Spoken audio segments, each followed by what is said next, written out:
नाज़रीन आदाब, आप देख रहे हैं प्रोग्राम हेल्थ और हम, और मैं हूं आपकी मेज़बान हफ्सा खान। नाज़रीन, रिकरेंट प्रेगनेंसी लॉस यानी बार बार प्रेगनेंसी का लॉस होना एक ऐसा दर्द है जो सिर्फ बॉडी ही नहीं, दिल को भी गहरा असर करता है। हर माँ बाप का सपना होता है कि एक हेल्दी और सेफ प्रेगनेंसी का, लेकिन जब ये सफ़र बार बार रुक जाता है तो सवाल, डर और उम्मीद सब साथ चलने लगते हैं। अच्छी बात यह है कि आज के मॉडर्न मेडिकल केयर के साथ इस प्रॉब्लम के रीज़न समझना और सही ट्रीटमेंट पाना मुमकिन हो चुका है। सही गाइडेंस, टाइम पर टेस्ट और इमोशनल सपोर्ट से एक हेल्दी प्रेगनेंसी का सपना फिर से पूरा हो सकता है। आज हेल्थ और हम के इस खास एपिसोड में हम बात करेंगे रिकरेंट प्रेगनेंसी लॉस के कॉजेज़, अवेलेबल ट्रीटमेंट्स और उन नई उम्मीदों के बारे में जो मॉडर्न मेडिसिन ने पॉसिबल बनाई हैं। इस इम्पॉर्टेंट टॉपिक पर रोशनी डालने के लिए हमारे साथ मौजूद है अंकुरा हॉस्पिटल्स अत्तापुर हैदराबाद की senior consultant obstetrician and gynaecologist doctor M Lakshmi Ratna. Ma'am, बहुत बहुत स्वागत है आपका हमारे शो में। Thank you. So how are you doing? I'm good and wish you all viewers and all your staff a happy new year to begin with. Thank you so नए much. साल की मुबारक हो सबके लिए। तो सबसे पहले मैम, सवाल प्रोग्राम का आगाज़ इसी सवाल से करते हैं कि रिकरेंट प्रेगनेंसी लॉस जो है ये होता क्या है एंड कितने मिसकैरेजेस के बाद ये रिकरेंट प्रेगनेंसी टर्म यूज़ किया जाता है? हाँ, ये तो बहुत ही इम्पोर्टेंट इश्यू है। रिकरेंट प्रेगनेंसी लॉस माने बार बार प्रेगनेंसी लूज होने का है। As you correctly said, couple जो माँ बाप और जो लेडी रहते हैं शादी के बाद उनको अच्छे हेल्दी बेबी होना बोल के चाहते हैं, बट इफ़ दे आर अबॉर्टिंग, ऐसा है कि 3rd मंथ में, 4th मंथ में, 5th मंथ में if they are losing baby, it is not only mental trauma है, एक्चुअली का दिल के लिए बहुत ही बोझ हो जाता है। वाई दिस हैज़ हैपेंड, क्यों ऐसा हुआ, मेरे में क्या है डिफेक्ट। ये बात फर्स्ट थिंग ये पेशेंट पूछते हैं हमको, क्या है हमारे तरफ से कुछ गलती हुआ क्या, नहीं तो क्या है मेडिसिन का गलती हुआ क्या, ये सारे चीज़ें आता। बट बहुत ही गहरा टॉपिक है ये रिकरेंट प्रेगनेंसी लॉस। एक औरत के लिए ये जो प्रेगनेंसी होता है, स्टार्ट होता है, एक्चुअली साइंटिफिकली देखे तो 15 to 30% pregnancies they may have conceived, मगर वो बात अभी टेस्ट भी मालूम नहीं होता, but they lose the embryos बोलते हैं, that with in the month itself 15 to 30 pregnancies बोले तो अपने को मालूम भी नहीं होता है कि प्रेग्नेंट हो सकता है बोल के है। सो द रिमेनिंग वंस जो भी रहता है मोस्टली बेबी का एनॉमलीज में, एबनॉर्मलिटीज़ में, फर्स्ट 3 मंथ्स में ये मिसकैरेजेस होता है। बहुत ही कॉमन है ये चीज़। और एनी प्रेगनेंसी 20 हफ्ते के अंदर अगर लूज हुआ तो उसको मिसकैरेज बोलते हैं। इसके लिए कई रीजंस है, एंड अबाउट 50 to 60% केसेस में we may not find any cause also. तो जिसको अपने को रीज़न मालूम होता है, हम डॉक्टर्स उसके लिए हम काफ़ी रिसर्च करेंगे, नए ट्रीटमेंट्स लेकर आएंगे कैसा करना है। बट अदर 50% को वजह ही मालूम नहीं है, तो ट्रीटमेंट कहाँ से मिलता। So this is called unexplained pregnancy losses. तो उसके लिए भी काफ़ी रिसर्च तो चल रही, लाइक इम्यूनोलॉजिकल टेस्ट इवैल्यूएशन हो रही, but the treatment is not endorsed, बोले तो गवर्नमेंट के अप्रूवल नहीं हुआ है उसके लिए, और काफ़ी रिसर्च चलना है उसके लिए। तो बट जिस चीज़ों में अपने, जिस लोगों में अपने को रीज़न मालूम होता, वजह मालूम होता, उसके लिए अपन ट्रीटमेंट दे सकते हैं। मेरे पास एक लेडी आया है, 9 times उनका प्रेगनेंसी लॉस हो गया है। With so much of tear she has come and asked why, क्यों ऐसा हो रहा है मेरे को प्रेगनेंसी, अभी 10वां टाइम मैं प्रेग्नेंट हूँ, ये बेबी को मैं लेकर जा सकते क्या घर को। तो रीजंस इवैल्यूएट करना है, क्या रीजंस है, बहुत सारे रीजंस रहता है। रीजंस की तो हम इन डेप्थ बात करेंगे ही करेंगे, बट उससे पहले आप हमें ये बताइए कि आज के टाइम में अगर हम ले लें एग्जांपल, तो वुमेन में रिकरेंट प्रेगनेंसीज का कितना ज़्यादा कॉमन इफेक्ट आपको देखने मिलता है, आप वो थोड़ा हमें बताइए। If you see that will be in 1% only, 1% of the pregnant, but 1 in 300 women, if you can see like that, they will have the pregnancy loss. Recurrent pregnancy, not just 1 or 2. You call a recurrent pregnancy loss when it is more than 3 miscarriages. एक miscarriage हुआ तो आप बोल नहीं सकते ये recurrent pregnancy loss. Some countries they say that it's 2 miscarriages, we have to start evaluating, start test करना, वो करना, ये करना. But actually अपने पास तो 3 miscarriages के बाद ही पूरा का पूरा टेस्ट करते हैं. बट ऐसा भी बोल नहीं सकते. सपोज एक कपल आते मेरे पास और बोलते एक मिसकैरेज हुआ बट मुझे मालूम होना है क्या है, ये डिफेक्ट किधर है, वजह क्या है बोले तो ज़रूर हम करेंगे, पूरा इवेल्युएट करेंगे. बट इन जनरल 3 और मिनिमम 2 मिसकैरेजेस के बाद ही इवेल्युएशन करना. 1 मिसकैरेज का सिग्निफिकेंस उतना नहीं है. अब रीजंस की ही अगर हम बात कर ले तो काफ़ी सारे कपल्स, जैसे आपने भी मेंशन किया है, 1 या 2 नहीं, काफ़ी सारे ऐसे कपल्स इमोशनली डिस्टर्ब हो जाते हैं इस वजह से कि एक मिसकैरेज भी हुआ अगर तो बहुत ज़्यादा डिस्टर्बेंस हो जाता है लाइफ में. अब रिकरेंट प्रेगनेंसी का ही अगर हम वजूहात ले लें तो उसके क्या रीजंस हैं मैम? फर्स्ट थिंग, व्हेनेवर ए लेडी आके ऐसा बोलते हैं मेरे को 2 मिसकैरेजेस हो गया, कैसा करना, क्या करना है. First you have to take पूरा हिस्ट्री. बोले तो कैसा हुआ है वो मिसकैरेज, कौन सा महीने में हुआ, क्या सिम्टम्स थे, पूरे के पूरा डिटेल्ड हिस्ट्री लेना. ऑलमोस्ट 50% अपने को डायग्नोसिस मिल जाता है. And ask about the family history. खानदान में कुछ डायबिटीज़ है क्या, कुछ हाई ब्लड प्रेशर का है क्या, कुछ किडनी की प्रॉब्लम्स है क्या, कुछ ऐसी उनका सिस्टर, बड़ी सिस्टर और मदर को भी ऐसा रिकरेंट प्रेगनेंसी लॉसेस हुआ क्या. तो इसमें क्या होता, कभी कभी जेनेटिक कंडीशंस में भी ये चीज़ हो सकता है. So you start with a good history and complete examination करना है.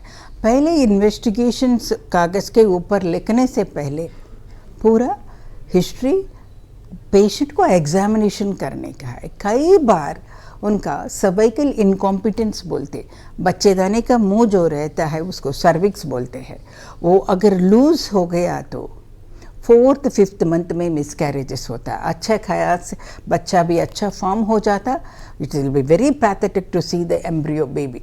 सी when it is in the first 3 months baby formation उतना ज़्यादा नहीं रहता, बट 4th 5th मंथ में पूरा बेबी का फॉर्मेशन हो जाता.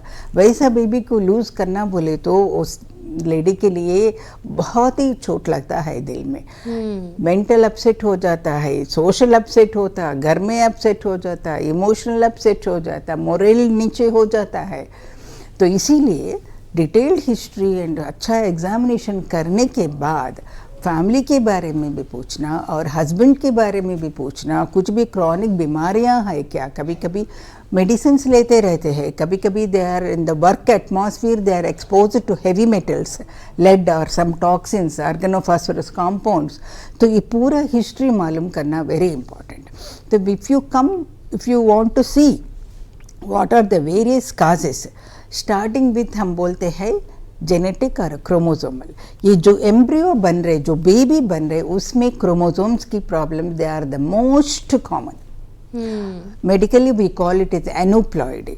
जैसा इंसान के बॉडी में क्रोमोसोम्स जो रहता है 23 पेयर्स के क्रोमोसोम, उसमें नंबर तो भी इंक्रीज होता, नंबर तो भी कम रहता और जेनेटिक म्यूटेशंस हो सकता है. So most common cause is embryo के अंदर chromosomal problems. Very small, about 2 to 5% parent का chromosomal problems. These are the areas where you can not do anything. We lose the baby because there is no treatment for this. Next comes बीमारियाँ. Mother को अगर diabetes है, mother को अगर hypertension है, mother को अगर किडनी की बीमारी है, वैसा कंडीशंस में भी बेबी का ग्रोथ सही नहीं होता. It may end up in a miscarriages.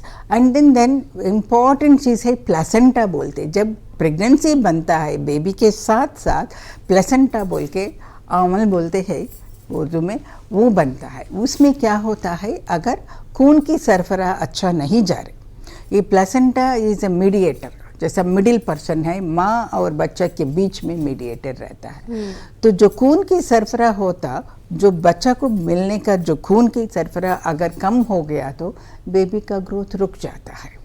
So placenta में कुछ भी प्रॉब्लम है, प्लेसेंटा में ट्यूमर हो सकता, प्लेसेंटा में इन्फेक्शन हो सकता, प्लेसेंटा में रगा अच्छा डेवलप नहीं हुआ हो सकता, प्लेसेंटा अगर एक फाइब्रॉइड बोले तो बच्चे दाने में एक गड्ढा की जैसा रसूली जैसा रहता है, अगर उसके ऊपर प्लेसेंटा बन गया फिर खून का सरफरा डिस्टर्ब हो जाता है। तो ये चीज़ है। ये इससे अलावा एंडोक्राइन ग्लैंड्स बोलते हैं, थायराइड का प्रॉब्लम हो सकता है, एड्रिनल ग्लैंड का प्रॉब्लम हो सकता है, थोड़ा एंडोक्राइन ग्लैंड्स अपना बॉडी में रहता है, उसमें भी ऊपर नीचे हुआ तो भी रिकरेंट प्रेगनेंसी लॉसेस होता है। ये सब छोड़ने के बाद अपने को इम्पॉर्टेंट चीज़ है कि immunological, that is the latest what we are seeing is अपना बॉडी में अपना टिश्यू के अगेंस्ट एंटीबॉडीज डेवलप होता है। बहुत ही खतरनाक कंडीशन है ये, इसका ट्रीटमेंट भी बहुत रेयर रहता है। सो ये इम्यूनोलॉजिकल टॉलरेंस, आप एक बात समझे तो जब एक लेडी प्रेग्नेंट हुआ तो उनका बॉडी में हस्बैंड का जो टिश्यू आता है वो फॉरेन रहता है, तो अपने पास जो डिफेंस सेल्स जो रहता है औरत की बॉडी में वो फॉरेन बॉडी को अलो नहीं करते, एंटीबॉडीज जाके उसको किल कर देते हैं। बट ड्यूरिंग प्रेगनेंसी क्या होता है, ऐसा सिस्टम चेंज होता है, उसको एक्सेप्टेंस होता है। But in situations in the recurrent pregnancy losses in some women ये मैकेनिज्म काम नहीं करके वो फॉरेन टिश्यू को दबा देते हैं। सो दैट एंटीबॉडीज जो बॉडी में होता है वो डिस्ट्रक्टिव हो जाता है। So immunological causes are coming up, a lot of research is going on for the treatment of this immunological conditions. So another important चीज़ है, जो औरत का यूट्रस जो बच्चेदाने बोलते हैं उसका डेवलपमेंटल एरर हो सकता, बच्चेदाने का शेप अलग रह सकता, बच्चेदाने के अंदर एक दीवार रह सकता है, बच्चेदाने का खून का सप्लाई में कुछ प्रॉब्लम्स होता है, ये सारे चीज़ में भी मिसकैरेजेस होता। द मोस्ट कॉमन है जो 4th और 5th 6th मंथ में एबॉर्शन होता है, उसका नाम है सर्वाइकल इनकॉम्पिटेंस बोलते हैं। जब बेबी अंदर ग्रोथ हो रहे, बच्चेदाने जो एक्सपैंड हो रहे, वो टाइम पे ये जो लोअर पार्ट जिसको हम सर्विक्स बोलते हैं वो शॉर्ट होते रहता। थोड़े वुमेन में, औरतों में क्या होता है, ये पार्ट काफ़ी लूज होके रहता है बाय बर्थ। और समटाइम्स क्या होता, एक डिलीवरी हो गया, वो डिलीवरी के टाइम पे कुछ भी प्रॉब्लम हो गया, उनको डिफ़िकल्ट डिलीवरी हुआ, कुछ आले से निकाले होगा, वो टाइम पे उसको ज़ख्म हो सकता है सर्विक्स को। और sometimes too big baby, 4 kg baby, more than 4 kg baby, normal delivery में खिंचाट हो जाता, mother will be taking strain so much, वो टाइम में भी सर्विक्स वीक हो जाता। और समटाइम्स बाय बर्थ जो मसल रहना है वो सर्विक्स में वो कम रहता है। वो सर्विक्स जो लोअर पार्ट ऑफ द जो वूम्ब जो रहता है वो अगर कॉम्पिटेंट नहीं है तो क्या होता, 4th 5th मंथ में लूज होके बेबी नीचे आके एबॉर्शन हो जाता। This is the area where we can help the lady very much. We can diagnose, पहले से मालूम कर सकते हैं ऐसा। इसीलिए हम जब हिस्ट्री लेते हैं, पेशेंट को पूछते हैं कैसा हुआ तुम्हारा एबॉर्शन, क्या तरीका, पेन आया, पेन नहीं आया, ब्लीडिंग हुआ, तो पूरा डिटेल हिस्ट्री लेना काफ़ी इम्पॉर्टेंट है। तो ये सर्वाइकल इनकॉम्पिटेंस जो बोल रहे हम वो करेक्टेबल है। 3rd मंथ होते ही एक इम्पॉर्टेंट स्कैनिंग रहता है, NT स्कैन बोल के। वो NT स्कैन होके बेबी अच्छा है, कुछ भी एनोमलीज नहीं है तो इमीडिएटली हम एक सर्कलाज बोल के एक स्टिच रख के वो बच्चेदाने को सपोर्टिंग दे देते हैं। उसमें क्या होता, वो आयन टाइम पे 9th मंथ में ही वो फिर खुल सकता है। तो दिस इज़ अ करेक्टेबल।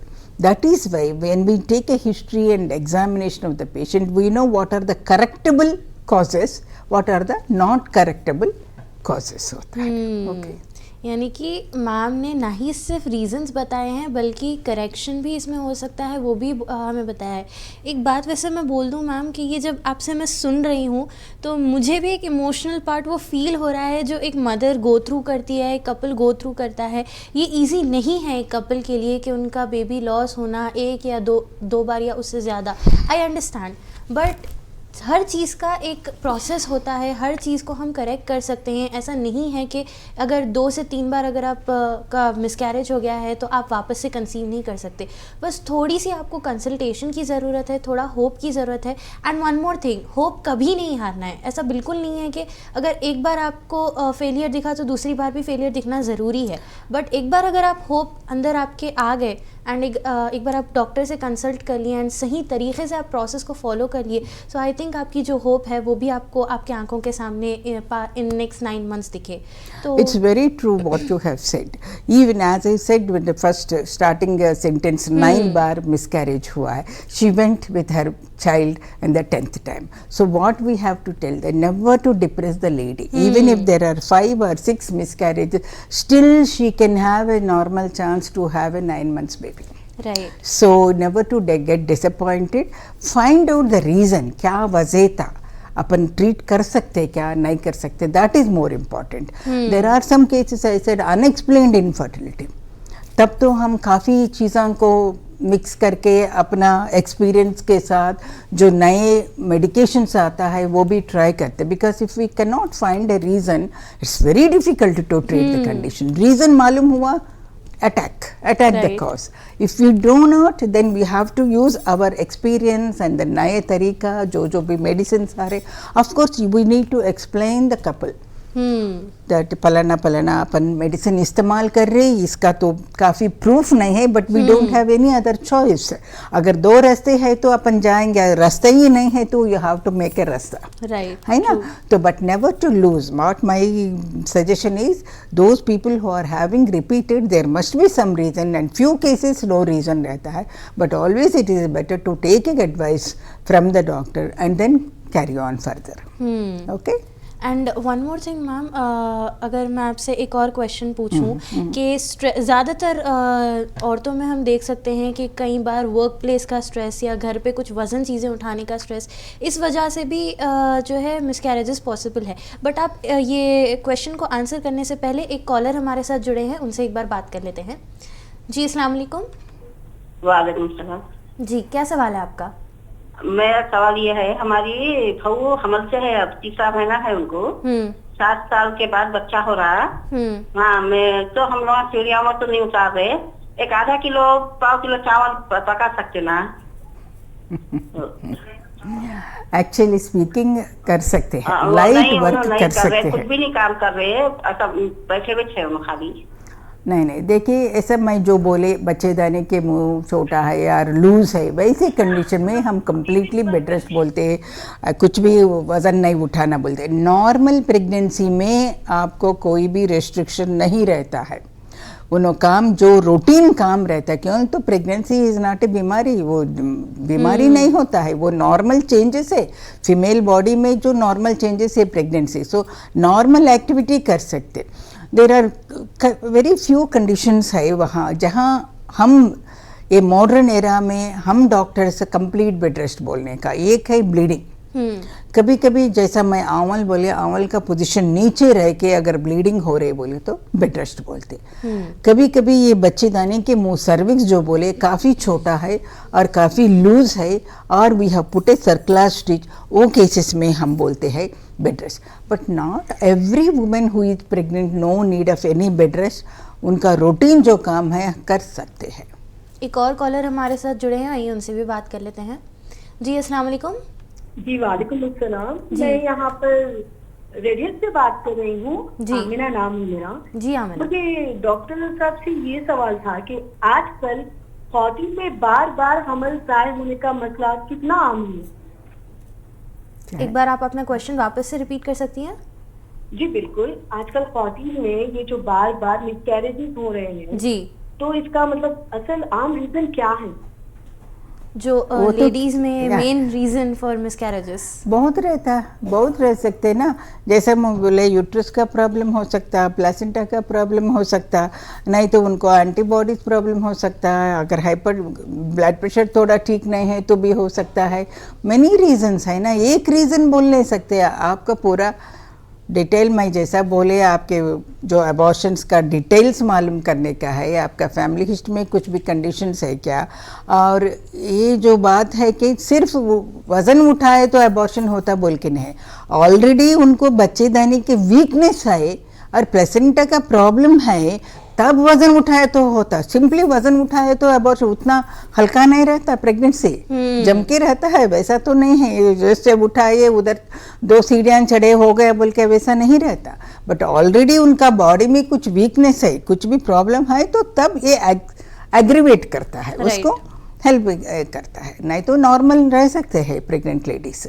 यानी कि जैसा मेरा भी सवाल था आपसे कि वर्क प्लेस में स्ट्रेस या भारी कुछ उठाने से ये cases recurrent pregnancy, not in a normal pregnancy, recurrent pregnancy losses में उनका काफी इमोशनल सपोर्ट, वो usual call tender loving care बोलते, जो भी है जो उनके साथ रहते हैं including the physician, we have to deal with them very carefully, नाजुक तरीके से उनको डील करना पड़ता है।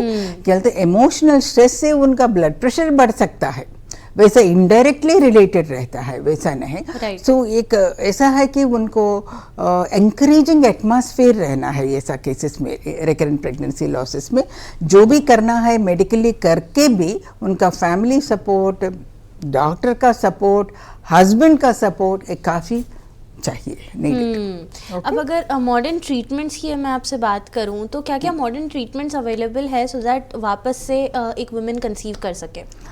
से जो करेक्टेबल है वो तो अपन कर देंगे, अगर करेक्टेबल नहीं है, सम इम्यूनोलॉजिकल है तो इम्यूनोलॉजिकल ट्रीटमेंट में we have got lot of things, but still they are all under, still research is going on, find out, like we say that intralipid therapy, intravenously into the vein we give some chemicals, some injections, और antibodies को उनको immunoglobulins बोलते हैं, वो भी intravenous काफ़ी expensive है and side effects भी रहते हैं, but if there is no other way, as I said that रास्ता नहीं है तो we have to use all these things. And also the latest treatment क्या है, सपोज ये लोगों को क्रोमोसोमल प्रॉब्लम है, जेनेटिक प्रॉब्लम है, तो we can go for IVF। And IVF बोले तो टेस्ट ट्यूब बेबी में पहले ये जो स्पर्म और एग का पूरा टेस्टिंग होता है, जेनेटिक टेस्टिंग, अगर उसमें डिफेक्ट है तो वो एग को नहीं ले सकते हैं।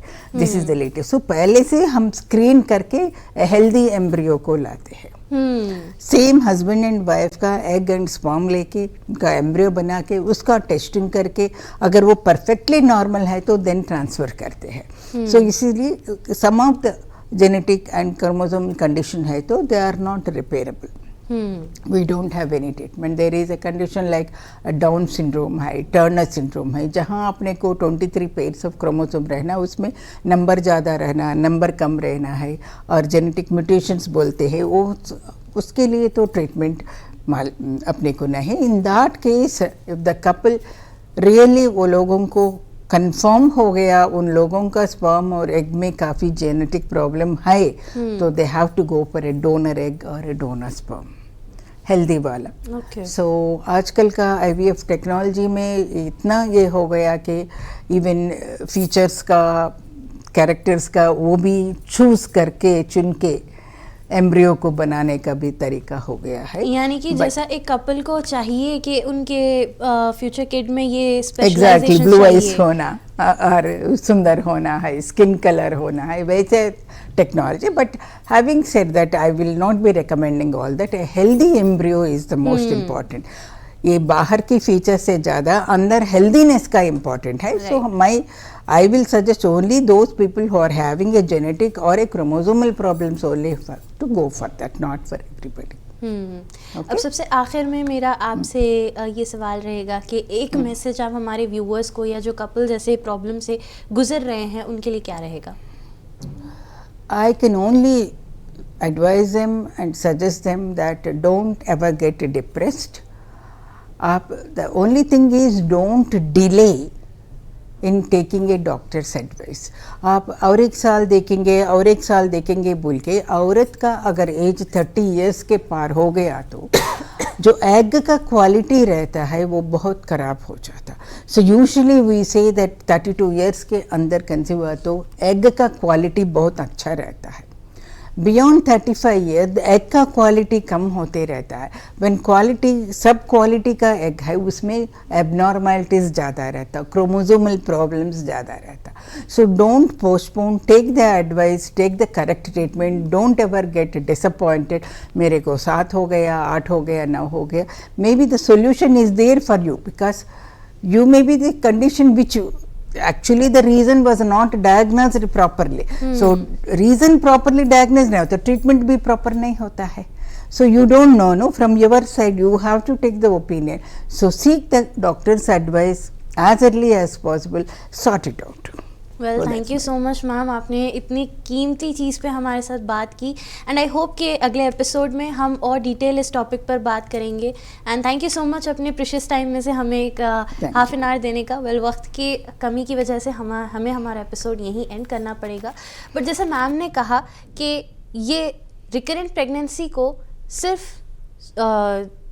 नामुमकिन ही नहीं बल्कि ये सॉल्वेबल प्रॉब्लम भी है. प्रॉब्लम नहीं बल्कि ये एक छोटा सा फेस है कपल की लाइफ में जो ओवरकम कर सकते हैं. रिकरेंट प्रेगनेंसी लॉस का सफ़र मुश्किल ज़रूर होता है लेकिन नामुमकिन बिल्कुल नहीं. आज की मॉडर्न मेडिकल साइंस सही डायग्नोसिस और टाइमली ट्रीटमेंट के साथ हर कपल को एक हेल्दी प्रेगनेंसी का नया मौका देती है. सबसे ज़रूरी बात यही है कि ख़ुद को अकेला महसूस ना करें और वक्त पर एक्सपर्ट गाइडेंस लें. हर लॉस के बाद उम्मीद ख़त्म नहीं होती है बल्कि सही केयर के साथ एक नई शुरुआत हो सकती है. हेल्थ और हम के ज़रिए हम यही मैसेज देना चाहते हैं कि सवाल पूछना, मदद लेना और पॉजिटिव रहना ही पहला कदम है एक सेफ़ और सक्सेसफुल प्रेगनेंसी जर्नी की तरफ. याद रखिए, हर कहानी का हैप्पी एंडिंग होता ही है, बस थोड़ा सा सब्र, भरोसा और सही मेडिकल सपोर्ट चाहिए. मिलते हैं अगले एपिसोड में एक नए हेल्थ टॉपिक के साथ. तब तक के लिए मुझे दीजिए इजाज़त और आप बने रहें मुंसिफ टीवी के साथ.